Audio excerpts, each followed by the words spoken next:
Hi, I'm Anika from ComicsVerse, and I'm here with Aimee Fleck, the very talented designer, illustrator, and publisher, and you're watching ComicsVerse.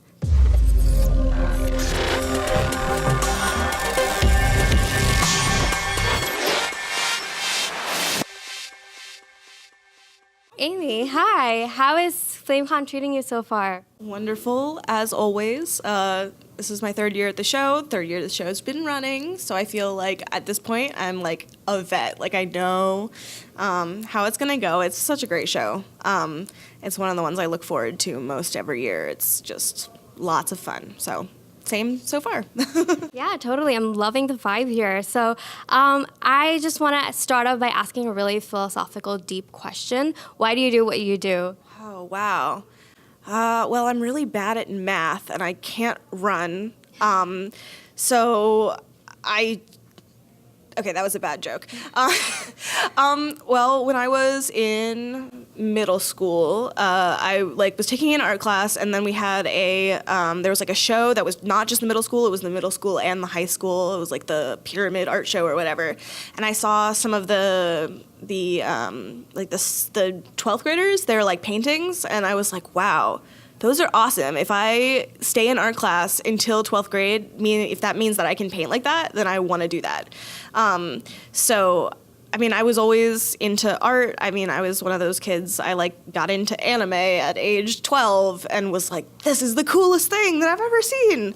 And I think that it kind of it grew. When I was a kid, I wanted to be a programmer because my dad was a programmer. And then I was like, what if instead of a programmer, I was a web designer? And then I was like, what if instead of a web designer, I was a graphic designer? And then I was like, what if instead of a graphic designer, I was an illustrator? And then I had one year where I was like, what if instead of an illustrator, I was a fine artist? And then I was like, no, dial it back, take it back one or two notches.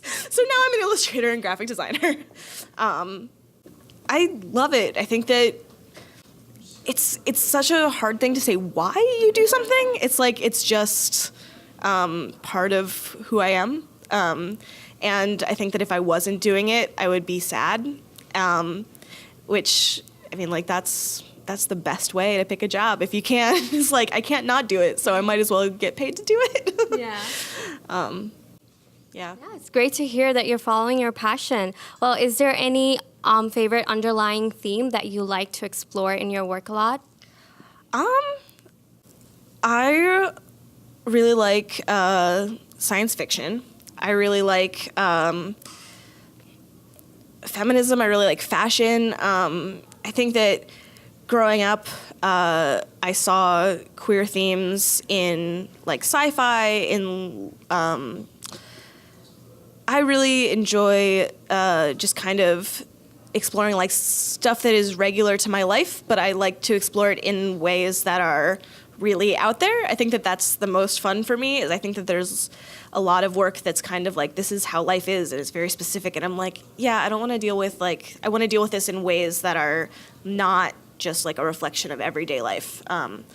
So I like explore. I like speculative stuff. I like genre stuff. But I always like it to have kind of that core of being about stuff that's important to you. I think that's what makes the difference between really good art and really good art is when it's got something in it that's true, even if the content is completely out there.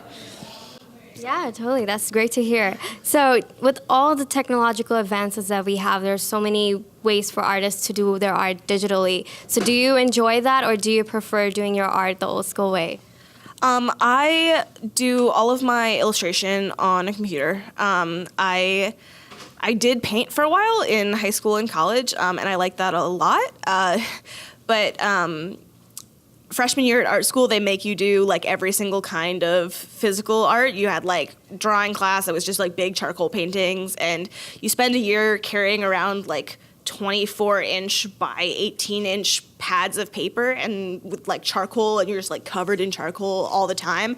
And at the end of that year, I was I'm never drawing on anything but a computer again, which isn't 100% true. I do enjoy doing, I like working with pencil, but I think that my most habitual method is working digitally, which is also kind of how I grew up. I grew up like everyone else on DeviantArt and like Okaki boards and stuff. So it's I like wanted a tablet desperately when I was 12 years old. So it is kind of my traditional ways. Yeah. Kids, I mean, people are going to be growing up doing that first now. So it is what it is. Yeah, that's awesome. So you've done art for several Boom comic book issues. So is there any character that you really enjoy drawing, and you can like say why? So I got to do a short for Bee and Puppycat, which was a lot of fun because Bee is really cute. I think that I like drawing like cute fat girls is like, obviously if you look at any of my art, you're like, ah, yes, it's something Aimee drew. So it was fun drawing like cute girls. That's always fun. Yeah, totally. So you're also a publisher for Bad Influence Press, which sounds really cool. Why don't you tell us more about your work there? Yeah, so Bad Influence Press is my press. It is a small press focused on fandom and fandom publishing.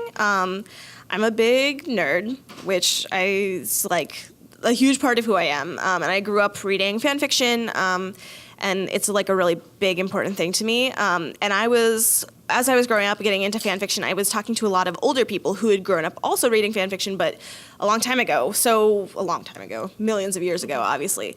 And I got really interested in zines and kind of how people used to mail each other and like Xerox print zines. And I got the chance to see some older ones, and now I kind of collect them. And I thought that it was such an interesting piece of history, and I thought that it was such an interesting way of looking at kind of what people loved about fandoms at the time. And so I had made one zine.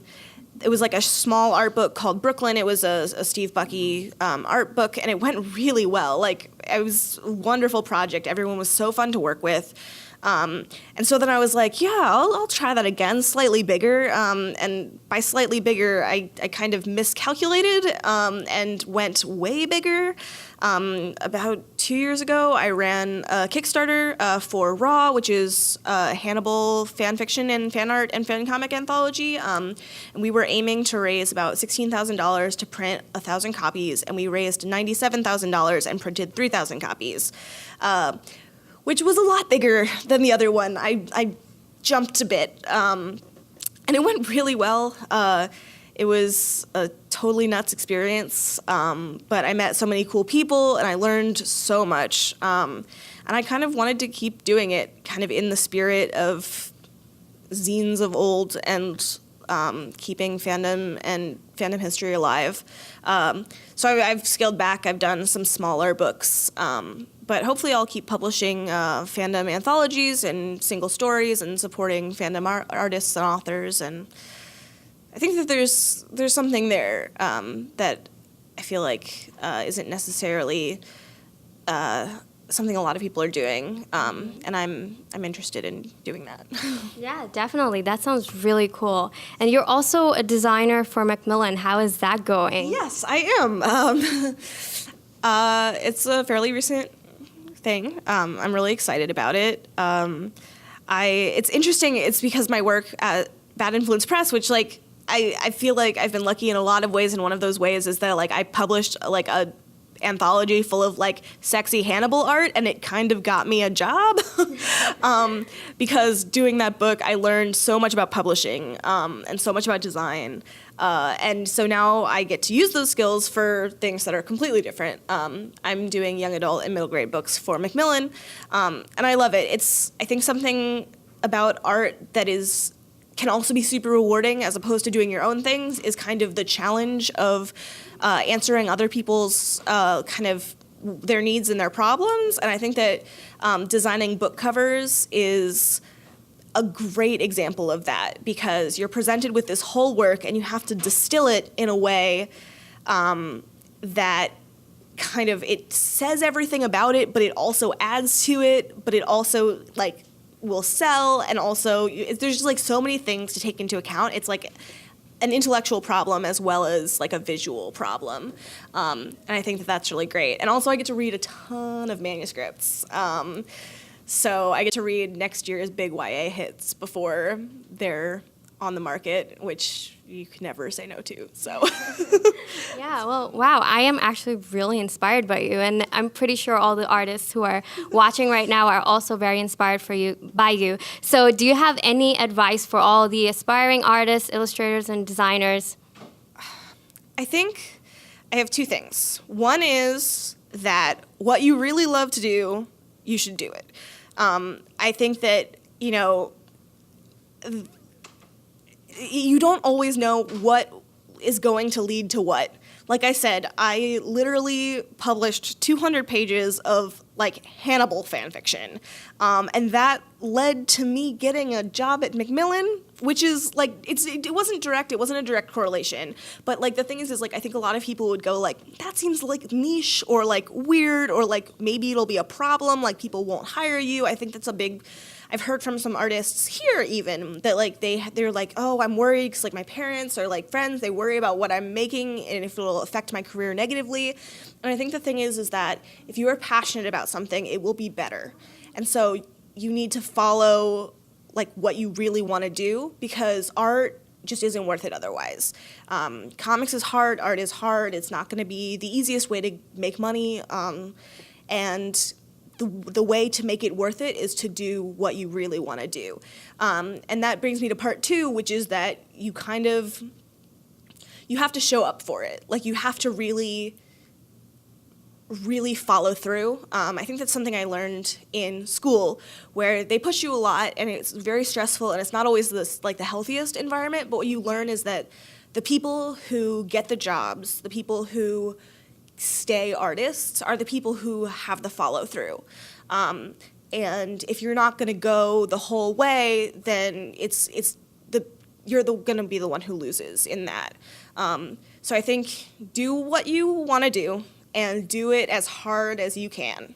And I think that's really kind of the key to making it in art. And I think that's why art is great, is because the people who make it, it's a lot of luck, don't get me wrong. The people who make it, you have to accept that there is a huge element of luck. And it doesn't make the people who got lucky less talented. It's just a thing where you have to do what you love and do it hard until you get your break. And being kind of hustling and doing what you love is what will enable you to get to take that break when you get it. So Absolutely, that's really great advice. And which brings me to my final question. Is there any upcoming projects that you're working on that you want fans to know about? Oh my gosh. So, because I got my job recently, I've been focusing on that. But I think that I'm finally sort of recovering from Raw, which was a really big part of my life, doing that book. And I've done some small books since then. I published the Forget Me Not Affair, which is a short fan comic by Digidagana, written and drawn by Digidagana, which is based on the 60s television show The Man from U.N.C.L.E. We published that a while back.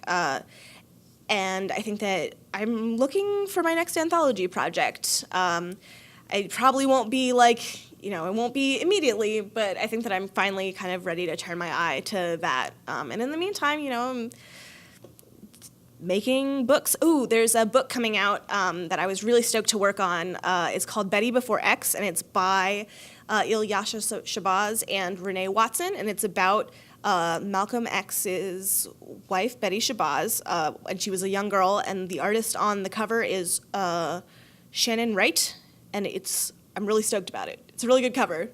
That's a pitch for Macmillan, I guess. It's a good book. It's coming out. But, yeah, I'm enjoying my work I'm doing at work, and I'm excited to see what comes next personally. I'm still on the lookout. So, but hopefully something. Yeah, that sounds really exciting. Awesome. Well, thank you so much for taking time out of your busy schedule to interview with us. And thank you all for watching. You can find more interviews, reviews, comic book analysis on comicsverse.com. I'm Anika, and you're watching ComicsVerse.